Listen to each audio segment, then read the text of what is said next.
So I was watching the X-Zone TV channel last night when I was abducted by aliens, and they kept repeating to me over and over again, simultv.com, simultv.com. What's simultv.com? That's what I asked them. They had it written on the side of their UFO. How do you spell that? UFO. No, I mean simultv.com. simultv.com. simultv.com. Right. simultv.com. Interesting that you were abducted by aliens in a simultv.com UFO last night. Oh, yeah? Yeah. Now that you mention it, I remember now last night I was awakened from a deep sleep. My great-grandmother was standing there. She said she'd come from the hereafter to tell me about simultv.com. She even spelled it out for me. simultv.com, sonny boy. simultv.com. simultv.com, sonny boy. Wow. Yeah. Guys, you'll never guess what my psychic guru just told me. simultv.com. Exactly. Are you guys psychic too? Of course. We all know about simultv.com. simultv.com.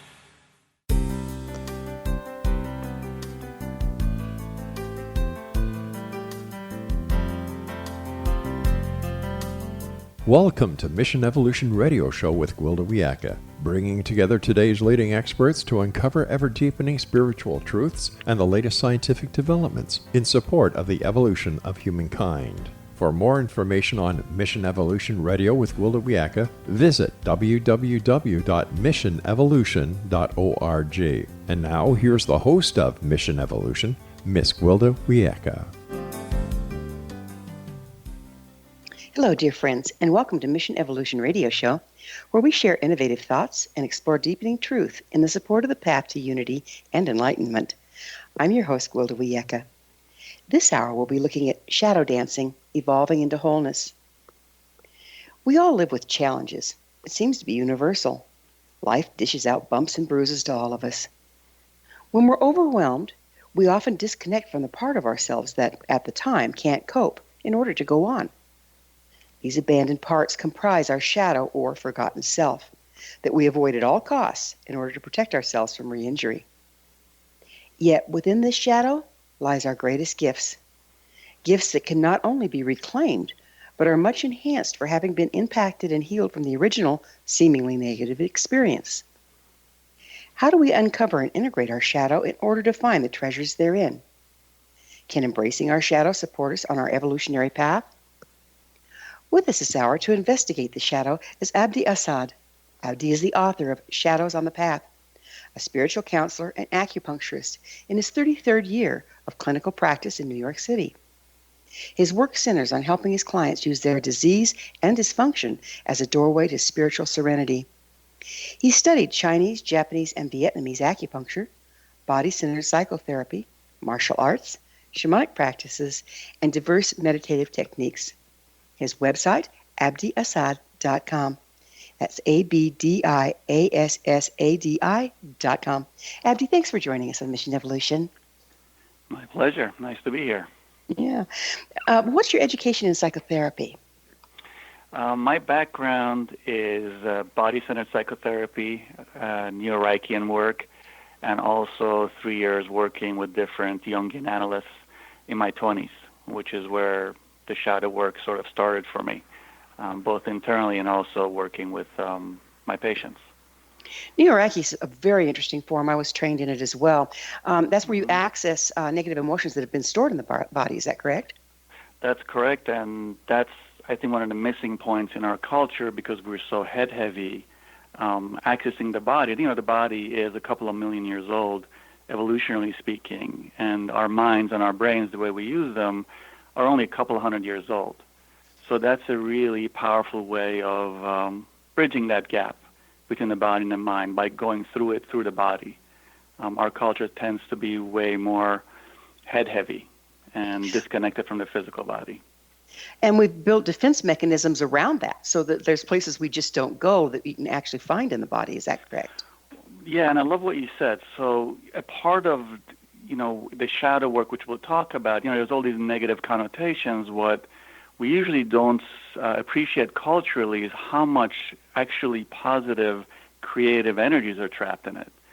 So when we suppress these energies, and as you said, there's a lot of positive energies that can be used for healing, for creativity, for feeling more alive. So it's not a free thing when we suppress these things. So these defense mechanisms that you so aptly described, really affect us negatively in way more ways than just ill health or not being creative. We actually lose our vitality and our ability to be in life fully. What's the mechanism behind that now? If we kind of disconnected from part of ourselves, how does that impact our health? Well, let's back up here a second. So the term shadow is a metaphor which was articulated by Carl Jung, the Swiss psychiatrist, at the beginning of last century.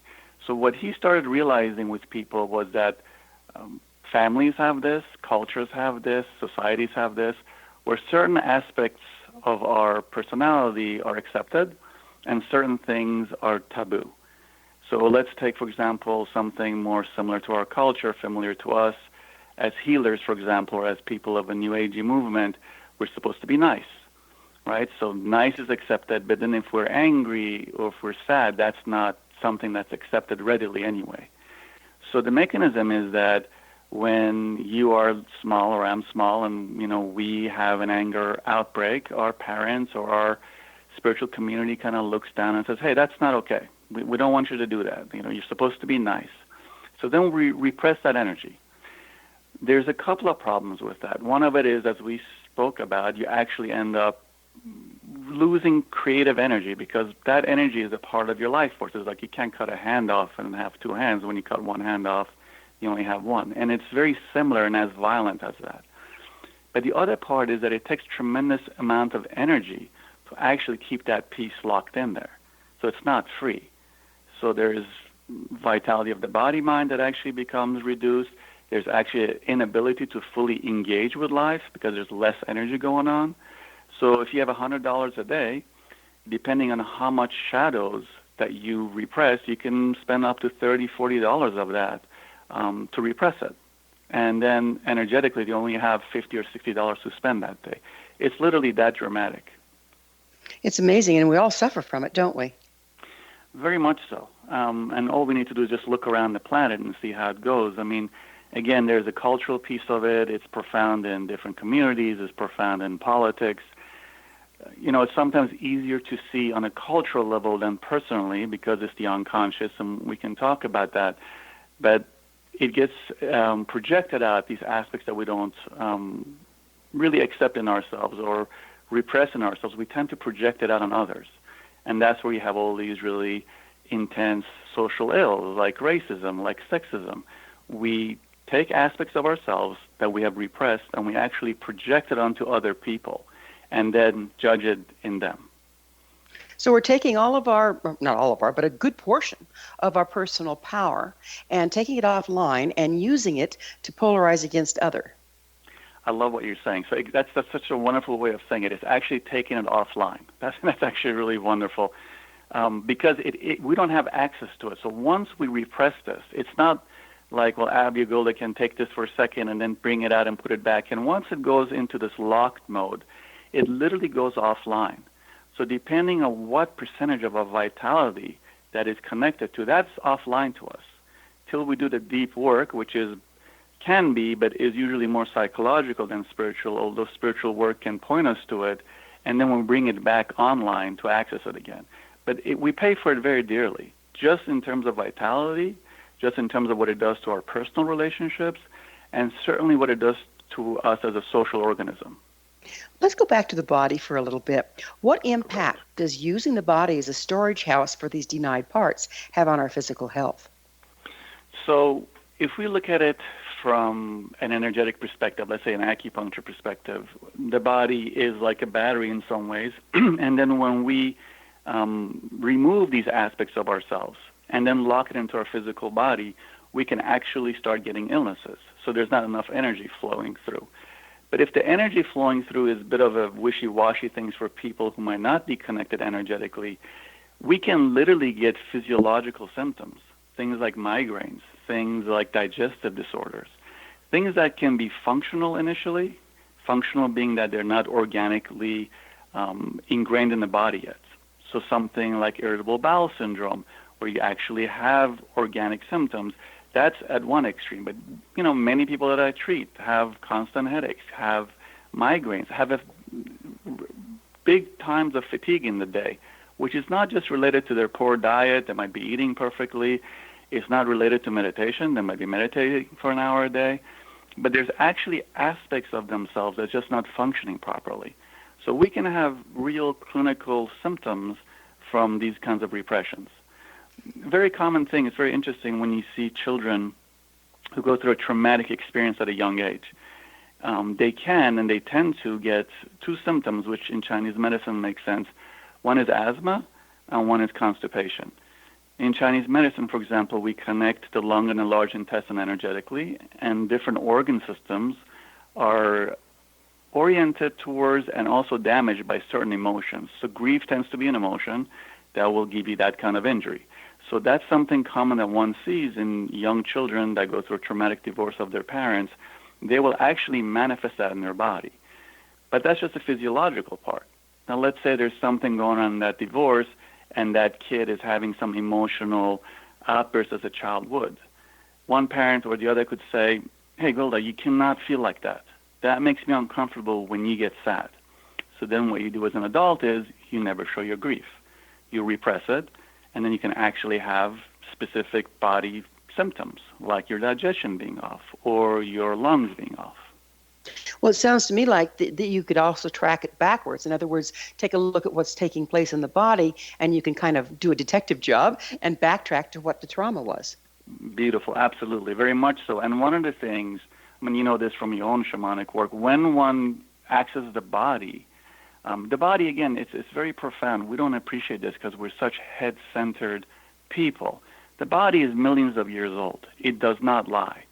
The mind is a master liar in that it can manipulate information to, with all these psychological forces, which we'll talk about, that are repressed. The body does not lie. So if I do some body work on you, whichever way I access you, deep massage, acupuncture, shiatsu, reiki, people have all kinds of emotional outbursts or feelings, subtle or otherwise, which is the repressed energies that were trapped in the body. That's the gift of the body, in that we can actually access the psyche, as you said beautifully, in this sort of reverse understanding of what happened where the injury or insult started originally. Well, we'll have to pick up on this on the other side of a commercial break. Abdi and I will return shortly, so don't you folks go away. You're listening to the Mission Evolution Radio Show. We're coming to you on the X-Zone Broadcast Network, www.xzbn.net.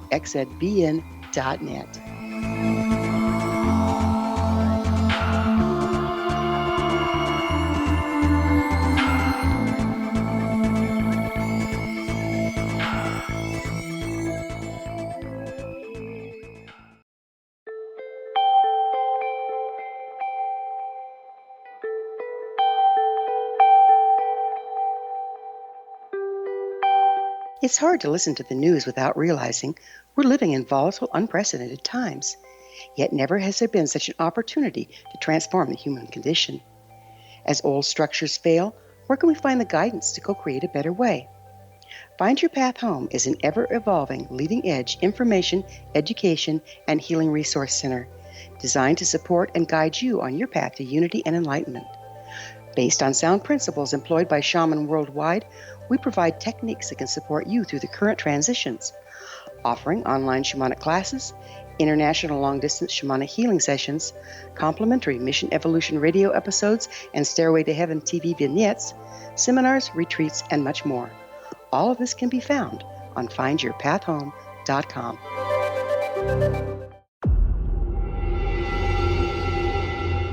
Whether you're a skeptic or a believer, join me, Rob McConnell, as together we'll investigate the world of the paranormal and the science of parapsychology here on the X-Zone Radio TV show on XZBN and the X-Zone TV channel on Simul TV. Since 1990, the X-Zone Radio TV show has been the place where people dare to believe and dare to be heard. Together, we'll investigate UFOs, aliens, ghosts, Bigfoot, psychic phenomenon, lake monsters, conspiracy theories, government cover-ups, the truth embargo, alien abductions, ESP, haunted locations from around the world, and so much more. With over 28 years of broadcasting and more than 4,500 individual guests, the X-Zone is truly a place where fact is fiction and fiction is reality, as evidenced by the credibility, integrity, and professionalism of the guests that we bring to our international audience. If you have seen a UFO, had a close encounter, seen a ghost, Bigfoot, lake monster, or a story that you would like to share or have investigated, contact me, Rob McConnell, by sending me your email to xzone@xzoneradiotv.com, or you can call toll-free 1-800-610-7035, extension 143, and on Skype, Xzone Radio TV. For more information on the Xzone Radio TV show with yours truly, Rob McConnell, visit www.xzoneradiotv.com or www.xzonetvchannel.com or simultv.com and xzbn.net. Until next we meet here in the X Zone from our broadcast center and studios in Hamilton, Ontario, Canada, always remember, X Zone Nation, keep your eyes to the sky and your heart in the light.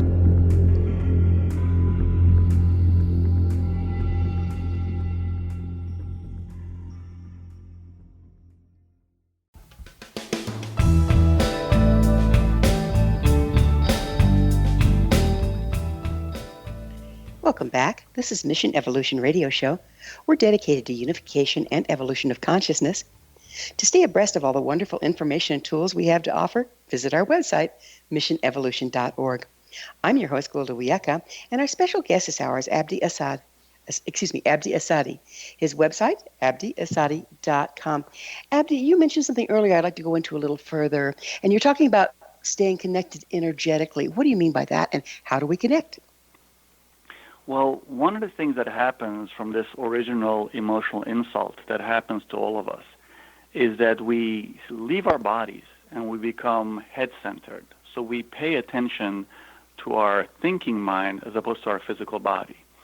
You can see this with all of us as newborns. We breathe abdominally, nice and deep with these round bellies.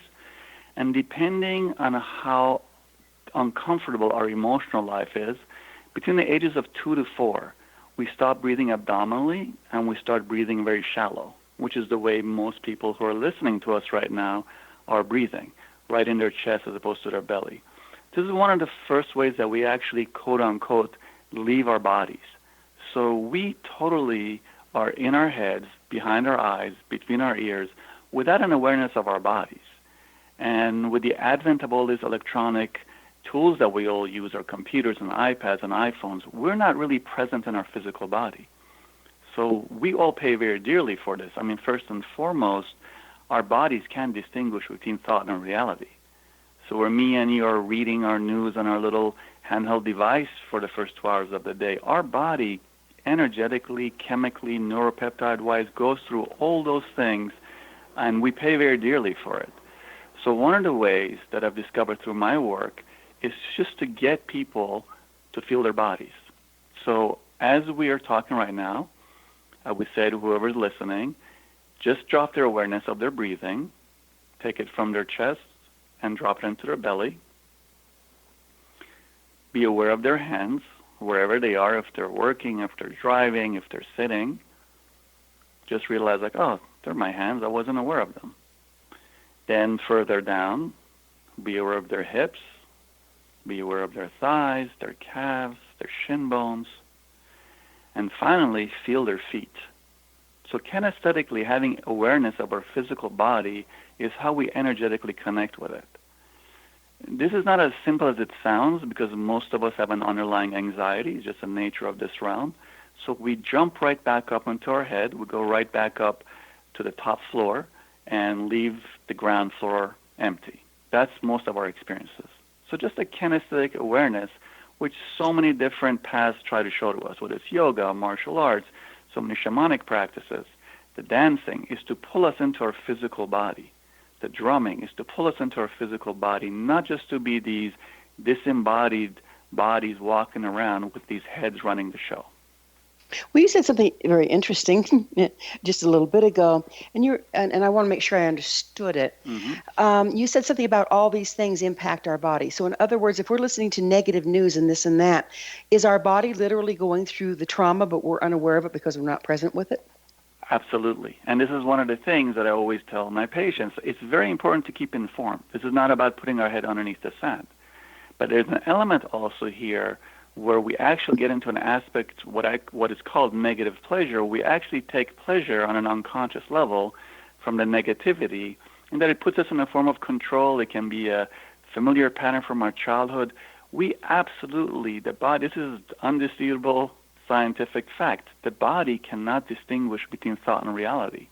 If I'm sitting there and just listening to this and my blood's boiling and I'm getting angry, and chemically there is absolute changes in your blood chemistry. You cannot deny that. If I tell you try to relax, oxymoron, how can we try to relax? What I've found is if I get you to feel your body, to bring your awareness in your physical body, that actually acts as a buffer between all the negativity that's coming in. And ideally, one wants to balance this. So yes, listen to the news. But if you find yourself getting worked up too much, if you find yourself getting really riled up, you need to actually back off. Because now you're actually paying for it. This is not free, and you're actually paying for it with your life force. It's a question of balance, too, isn't it? If we expose ourselves to nothing but negativity, pretty soon, there you have it, right? Very much so. And one of the things that also we don't appreciate is most of us have actually some form of negative loop that runs through our mind unconsciously, which is also where the shadow work is very helpful. So many of us actually will worry about things incessantly as a form of control of not sitting with what is. I mean, it's very easy and nice to say, oh, surrender, be in the moment. It's quite not as easy as it sounds, because most of us have this, not comfort, but discomfort actually, but also a feeling of not safety with what is. So that's something that takes many years of practice. And one can actually do all kinds of meditations and still not touch it. So this simple act of sitting with and being in the moment, like every spiritual lineage tells us, lovely words. It takes quite a bit of work to actually be able to do that on a daily level. How much do you think projecting our shadow, finding something negative in the news or whatever, to project our shadow or feeling of angst on is the whole point that's driving all this false information and negative media? That's a beautiful question, 110%. 110%. And one of the things about the shadow, right, it's such an ominous word, we don't really appreciate is that it has real consequences, right? So when you look at what's going on culturally, not taking sides, if you are a Democrat, if you're a Republican, it's not easy to see that when we say blah, blah, blah, these people, the second you say these people, you have one finger pointing, and as the old 12-step adage goes, when you have one finger pointing one way, you have three fingers pointing back at you. Truly, the projection is a real thing that costs lives. I mean, it leads to violence because we are so repressed. You just need to look at Nazi Germany, right? So when you have a culture that wasn't dealing with this cultural shadow, that's the shadow level on a cultural level, projects it out, and then decimates 8 million people. So we're not talking about just some cutesy psychological neurosis. This is a cultural hypnosis that just destroyed the world. Now, we all have that in our lives to some extent, and it's certainly active in our culture right now. But the problem with it is that we don't really appreciate it because it always becomes those people. To take it from those people to myself, as the old, again, adage goes, if you spot it, you got it, that's the work. That's the shadow work. If I'm constantly getting angry at someone of whatever ethnic minority or a certain personality, at some point, by the 10th time, I need to be like, okay, what is this in me that I haven't accepted that I'm projecting out? So it has real social consequences, and that's the most empowering. dire. That's the most empowering thing we can do, really, is to own what we're projecting. In other words, hey, everything is about me. Let's be narcissistic about it, but it can't be out there, and I won't be noticing it unless there's some of it in here too. Very much so. And it's a narcissistic part. It won't be narcissistic because a narcissistic part is the aspects that we actually might or might not own. This is the unpleasant stuff we throw out. We don't, there is something called the golden shadow, which is a positive element that we can throw out at a person, a healer, or someone, but that's a very small part of it. The majority of it is things we haven't accepted. So it'll be, this person's like this. I hate this in this person. This person's so cheap. This person's so angry. It's very subtle, but we have to, by teasing this out, to see what aspect of ourselves. And to your point, exactly, it's the biggest give we can give our culture, especially at this juncture, where there's so much split going on outside, to own our part. How much of the projection, we can see what it does, physically. How much, when we're projecting onto someone else, are we affecting them energetically? So I'm with you 110% on that. You obviously been doing shamanic work for a long time, so you have seen this in your own work. It's a hard thing to sell to people or to get them to understand if they're not sensitive. Very much so. To the point where, in my own experience of being a clinician, I'm very conscious of what I think about a patient when they leave my presence. I will send them positive energy because they will feel it. So this is, for me, a very, very real thing. So again, wonderful point you're bringing out. It's a very real thing. What we're picking up with our five senses right now in this moment is less than 3 to 5% of electromagnetic phenomena, which means 95% is unseen to the eyes. Well, the thought forms are a part of that 95%, and it has very real consequences. So again, where all these different yogis talk about sending love, sending positivity, different Qigong masters, these are very real things that quantum physics is now starting to tap into. But in our personal lives, absolutely 110%. We can have negative effects by throwing it out. It's not just when we scream at someone. It's literally having negative thoughts. It's like, if that's what's going into the soup out there, no wonder it's getting so volatile. Yeah, absolutely. So lovely what you're saying. And this is the thing. So it's very easy to feel helpless right now, right? And the media is designed to do that. I mean, right, fear and terror sells. So we have that part of our cultural unconscious gestalt. So people always say, I feel very helpless. Well, actually, if you actually sit back and work on that piece in yourself, there's a lot you can contribute. It's just that the invisible isn't as sexy as the visible. So that doesn't mean that we don't go and stand up for what we believe in or go on a march and speak out our truth. Absolutely. But we need both. If we're just doing it externally without healing the internal, the same thing will repeat. And that's why history constantly repeats itself. So much of what we're going through right now, this repetition of cultural issues, is because it hasn't been healed. So whether you have, the racism of our culture, the sexism, hasn't been healed yet. It's not just about putting a monument to it and then moving on with it. We have to actually sit down, roll our sleeves up, and truly ask that. And as you said, not in a narcissistic way, but what is my part? What is the invisible part here? When I'm so angry at someone, what am I doing? If I'm ready to kill someone because they just cut me off in traffic, what aspect of myself has to be owned? Well, it's time for another short pause. We'll look at owning our stuff on the other side. Abdi and I will return to our discussion, so you stay right there. This is the Mission Evolution Radio Show. We're coming to you on the X-Zone Broadcast Network, www.xzbn.net.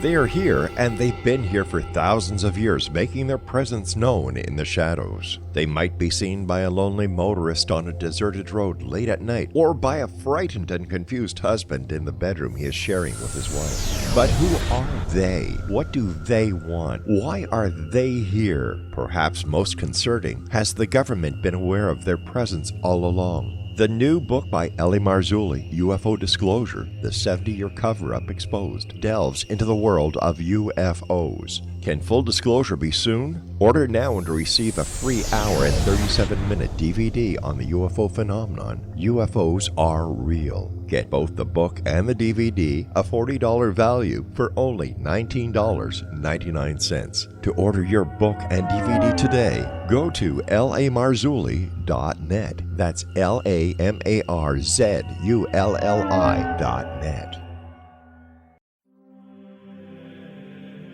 Rob McConnell here, presenting an overview for Nicholas Paul Jennings, author of a fascinating book, Amen.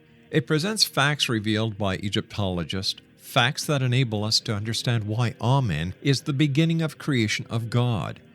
It provides recommendations for religious leaders of the major religions to unify their beliefs and teach the Word of God. Love one another. Amen informs people how mankind conceived God. It was the Egyptians that developed the concepts of a soul, a hereafter, and Son of God. And finally, After the worship of many gods, they conceived the belief in one universal God, the maker of all there is.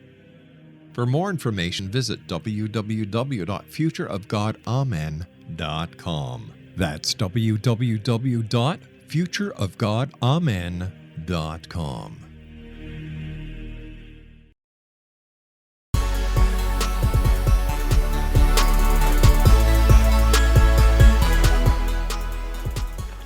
Welcome back. This is the Mission Evolution Radio Show, missionevolution.org, bringing leading-edge information supporting the path to enlightenment.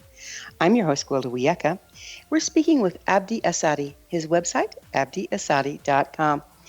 Abdi, the shadow, the problem with it being a shadow is we don't see it. How can we start to uncover it? So this is a really important question. And first and foremost, we have to realize that it's the unconscious. And when we talk about the unconscious, everyone nods their head up and down. Yes, you understand. But the whole way that this thing works is that we're not privy to it.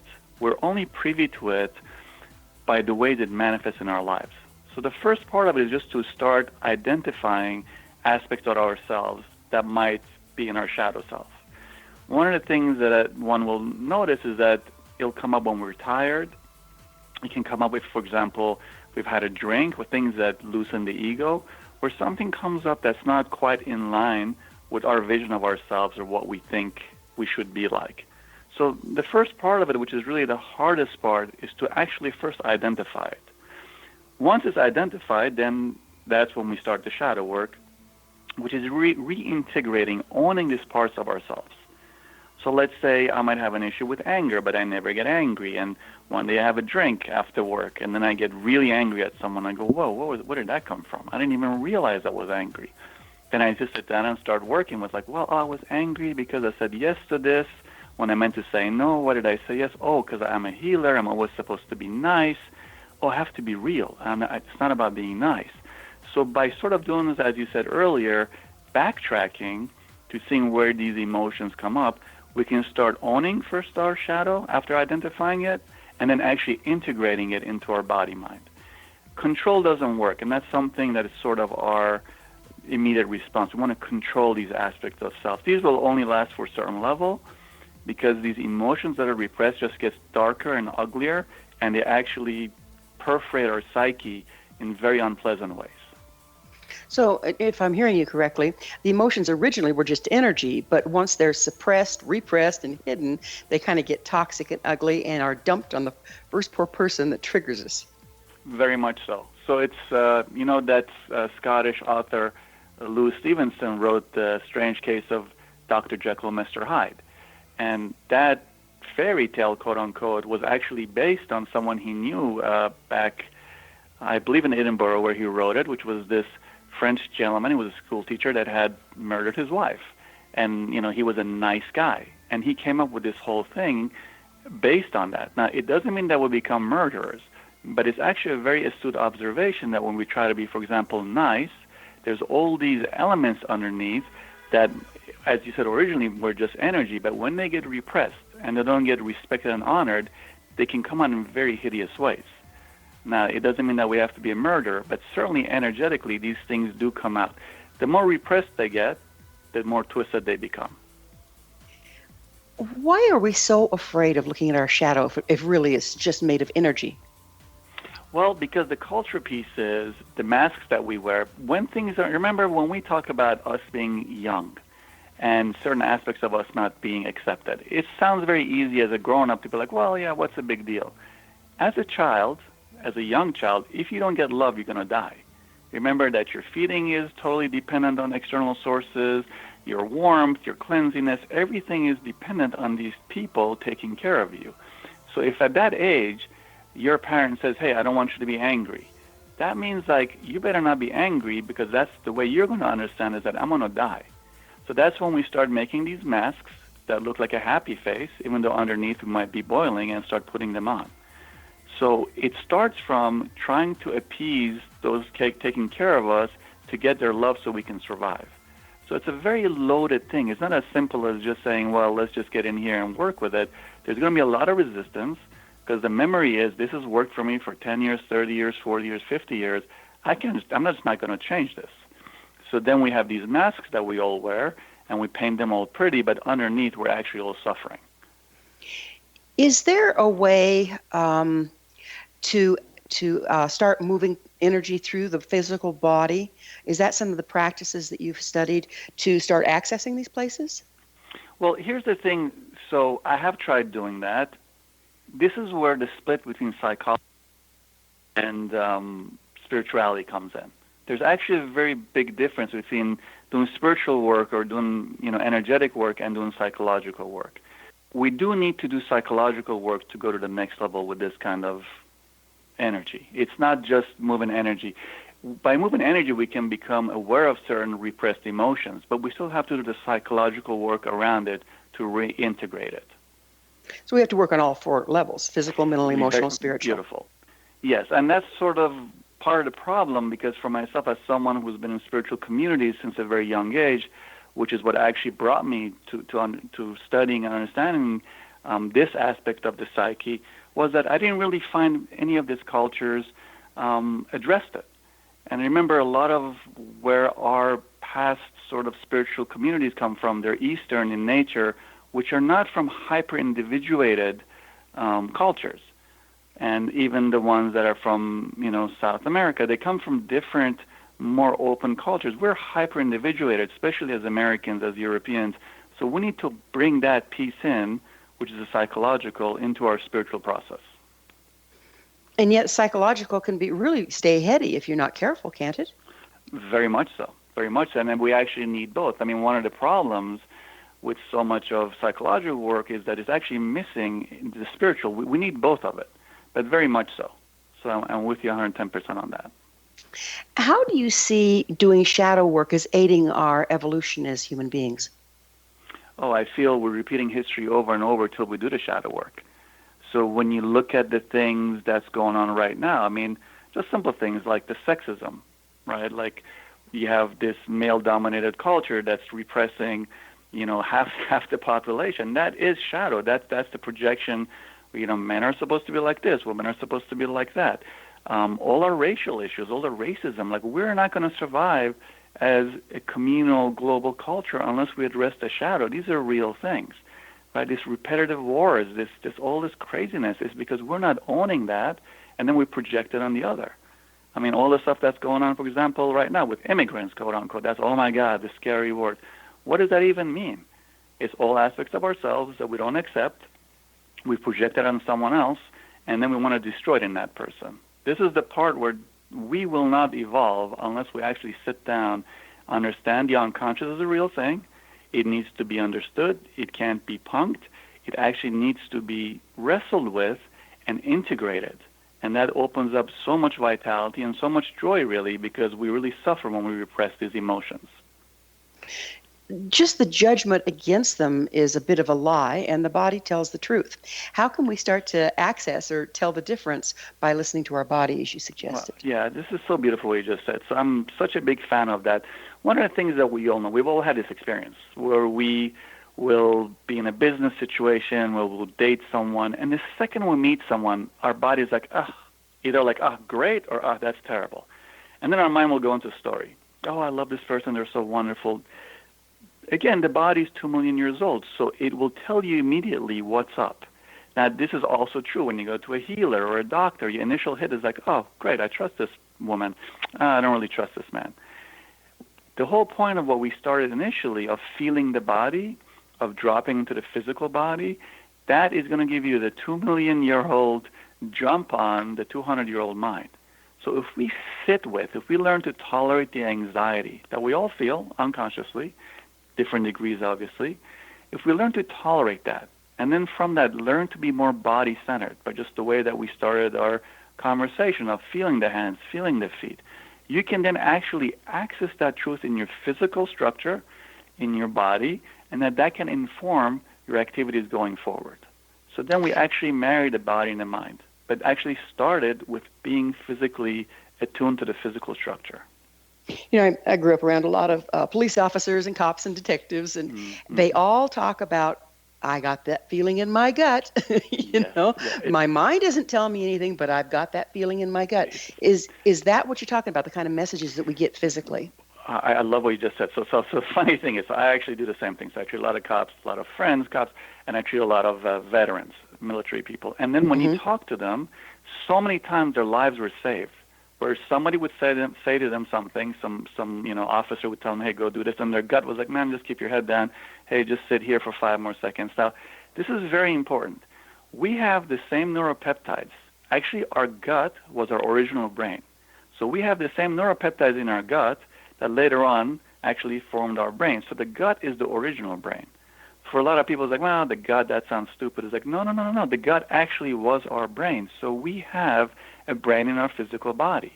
The gut feeling will always lead you correct if you learn to listen to it. But if you're head heavy, listening to the new brain as opposed to the old brain, it takes some doing, because for most of us, we can be so disconnected, we don't know our gut feeling. Once we start attuning to it, and that's the gift of all these wonderful practices, then that's totally a wonderful tool to use. And when the world is changing as fast as it is now, I find it's indispensable to actually be able to listen to our gut. So the gut thing is huge. It's actually exactly what we're talking about. And it seems like, there's so many lies around us because of all the projection. Can the gut, and we have about 30 seconds here, can the gut keep us from lying to ourselves? Very much so, because you will know, and it will either physically tell you when you actually get stomach issues or gut issues, or it actually feels right. So in the last 10 seconds, I would say, make friends with your body. Make friends with your gut. Sit with yourself a couple of minutes every day. Just learn how to listen to what that gut's trying to tell you. Oh, boy, we sure need the guidance right now. And we'll pick up on how we can find guidance during these changing times by integrating our shadow and listening to our body. We need to take another quick break. Abdi and I will be back shortly, so don't leave us now. This is the Mission Evolution Radio Show on the X-Zone Broadcast Network, www.xzbn.net.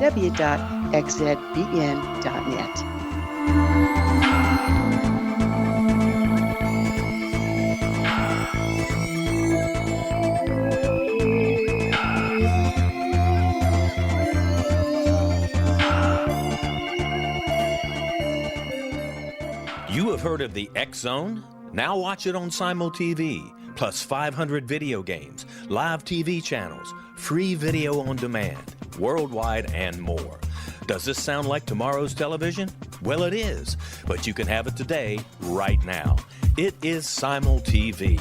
Simul TV offers what the others only wish they could provide. 15 exclusive channels like X-Zone, sci-fi, and horror. We are worldwide. No other provider offers that.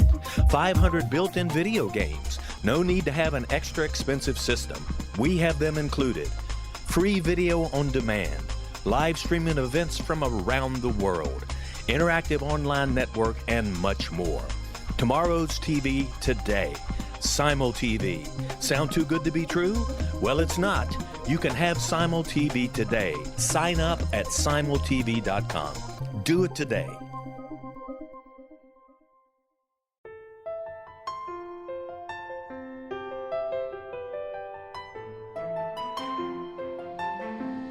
Path Home Shamanic Art School has just launched a new online series of classes, Galactic Shamanism, Art of the Ancients, Key to Tomorrow.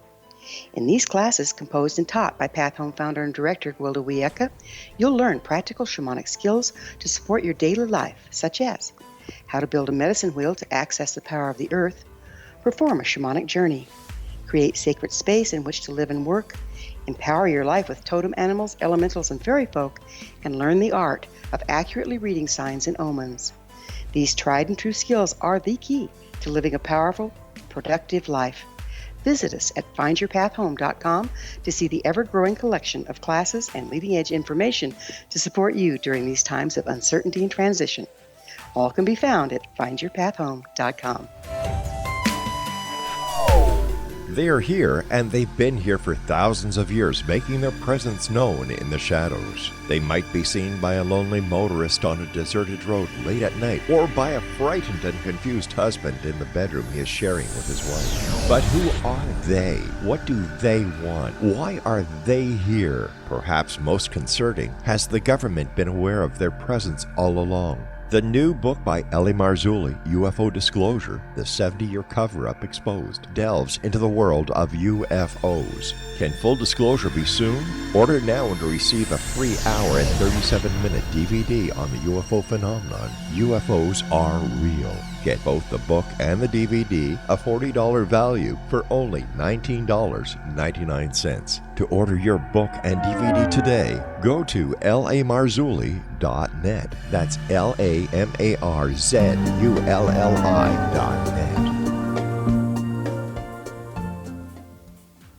Welcome back. This is the Mission Evolution Radio Show, bringing together gifted people of service to our world. I'm your host, Gwilda Wiyaka. I always love to hear from my listeners. You can email me at info@missionevolution.org and suggest a topic or a guest that's on your mind. In fact, Abdi was recommended to us by one of our listeners, and I'm certainly enjoying it. Our guest this hour is Abdi Assadi. His website, abdiassadi.com. Abdi, what's going on in the world right now that is making this shadow work, everything's moving faster? What's causing all this that's making it so paramount that we do engage in the shadow work? Well, I feel like the connection we have, the extra uber fast connection with all these electronic devices and the internet, which is really wonderful.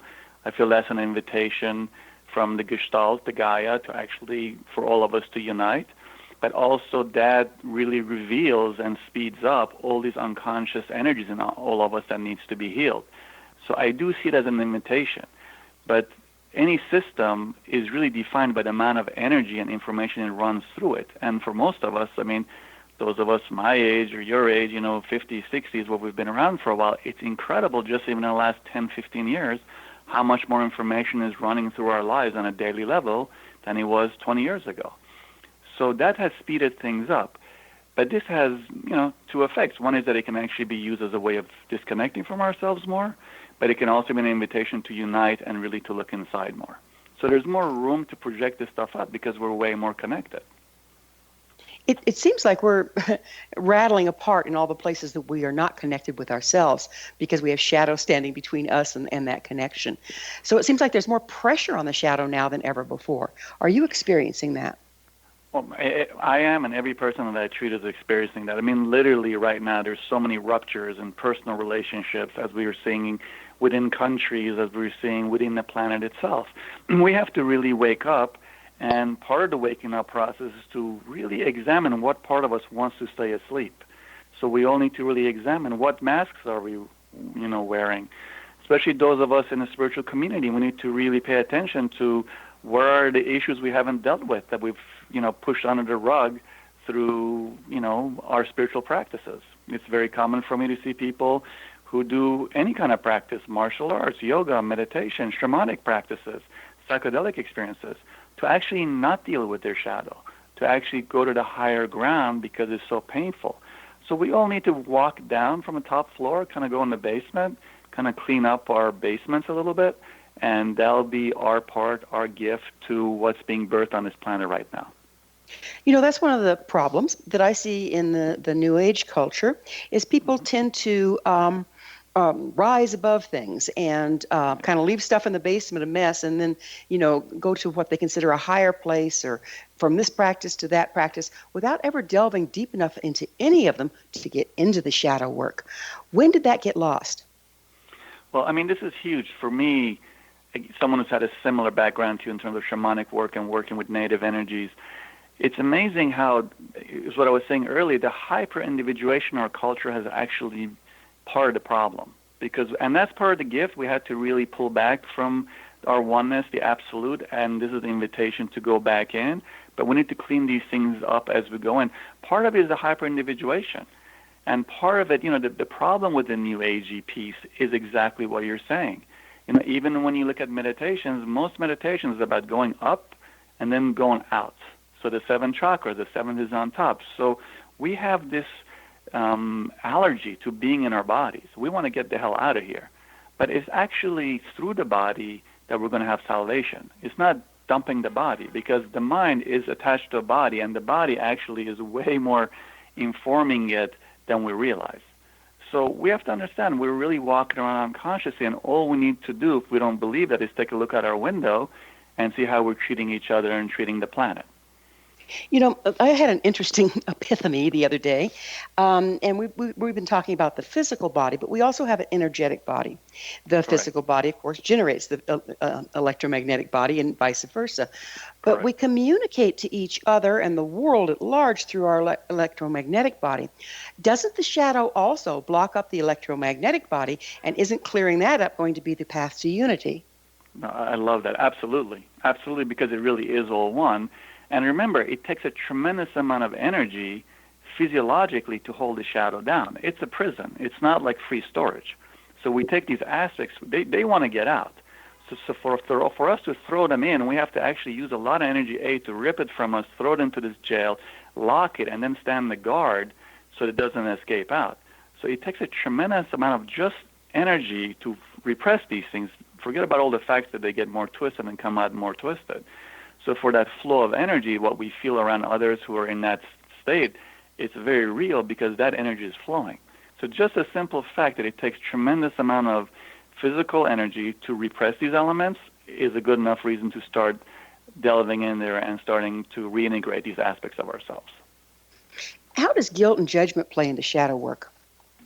So the judgment piece, well, the guilt is very interesting, right? Guilt is a human-made emotion to make us behave a certain way, right? Like grief is an emotion, anger, guilt is actually human-made. It's a cultural thing that was designed so we would basically toe the line in certain taboos that culture didn't accept. You know, boys don't cry, girls don't pick up a sword, whatever that element is. The judgment piece is the part where we actually, what we can't accept in ourselves. Oh, you know, I was told not to cry as a boy.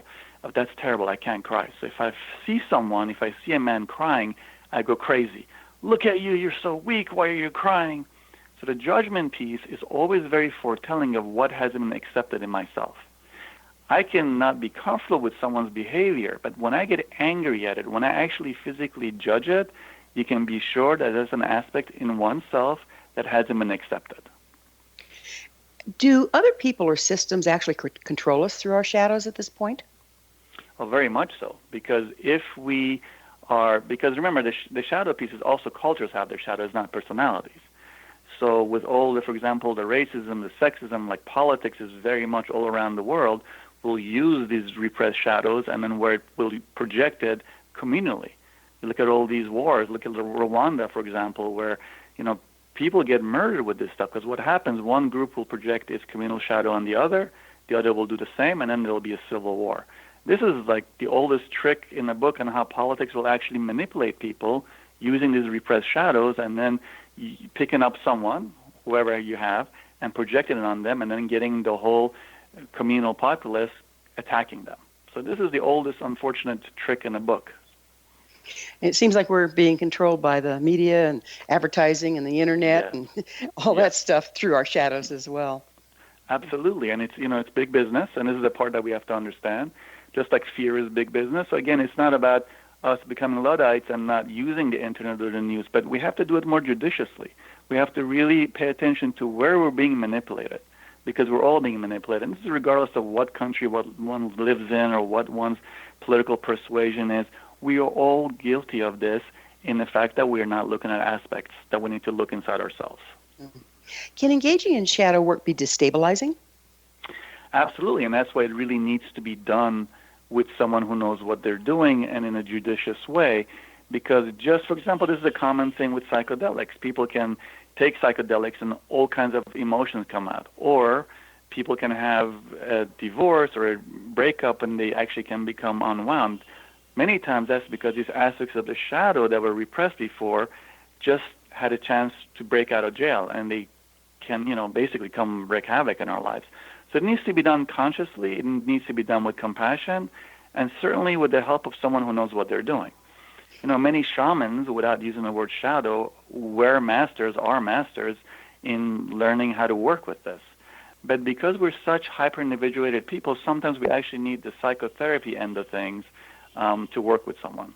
And remember, some of us have way more shadows than others, so this also depends, how much early childhood wounding we have. Are there some people that simply should not do shadow work? Oh, not at all. I feel like anyone will have a lot of good energy that'll come from it and have a lot of positive aspects. Just it has to be done consciously.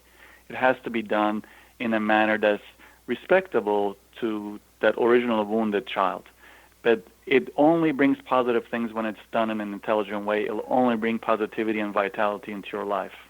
Never seen it any other way in 33 years. What's your vision for the future? I mean, right now, we're being picked up and shaken by the ankles until the change falls out of our pocket by the intensity. And that's possibly a good thing, because what's breaking loose is our shadow. What do you see for the future as we do this work? Well, I see it's an invitation. I see this big alarm clock that was set up by all of us before this incarnation. It's an invitation to go to the next level. The invitation has to be answered. It's not predetermined. This conversation right now is determining which way we want to go. We have to all understand that a part of us really likes the drama. It likes the pain. We have to work on not being bored with love. We have to learn how to tolerate love. We have to really learn to get bored with all this disharmony. This is millions of years of being in the world. So it's an invitation. It's not pre-written. Every single person listening to our talk right now is invited to step in and do their part. And we all have very specific parts to do, all of us, every one of us. So that's an open-ended question. How do we want to answer it? Let's get bored with disaster. Let's get bored with fear. And let's get really excited about love. That's a beautiful, beautiful statement. Let's get really excited about love. As always, time has flown, and now we're out of it. Abdi, thanks so much for coming on the show. Thank you so much. This was really lovely. I appreciate your lovely questions, and really nice to share time with you. Lovely sharing time with you as well, and thank you for your work in the world. Our guest this hour has been spiritual counselor and acupuncturist Abdi Assadi. Abdi is the author of Shadows on the Path. His website, abdiassadi.com. Remember to join our email family to stay abreast of all the exciting new things we have coming up at missionevolution.org. This has been Mission Evolution Radio Show with Gwilda Wiyaka on the X-Zone Broadcast Network, www.xzbn.net. Join us next time as the mission continues, bringing information, resources, and support to an evolving world.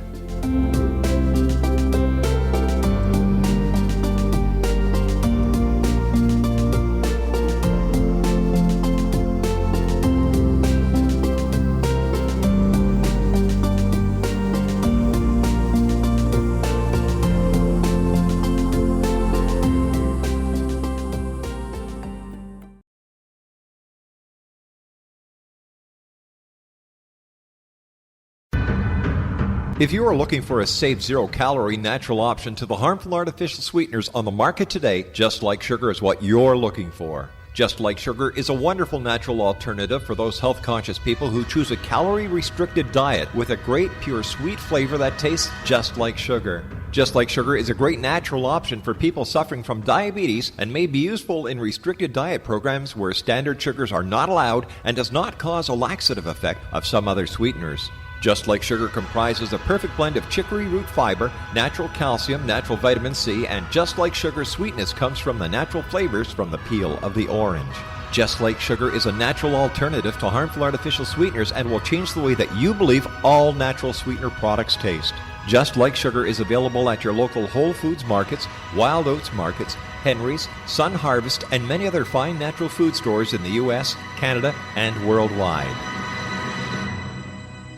You have heard of the X-Zone? Now watch it on Simul TV, plus 500 video games, live TV channels, free video on demand, worldwide, and more. Does this sound like tomorrow's television? Well, it is, but you can have it today, right now. It is Simul TV. Simul TV offers what the others only wish they could provide. 15 exclusive channels like X-Zone, Sci-Fi, and Horror. We are worldwide. No other provider offers that. 500 built-in video games. No need to have an extra expensive system. We have them included. Free video on demand. Live streaming events from around the world. Interactive online network, and much more. Tomorrow's TV today. Simul TV. Sound too good to be true? Well, it's not. You can have Simul TV today. Sign up at simultv.com. Do it today.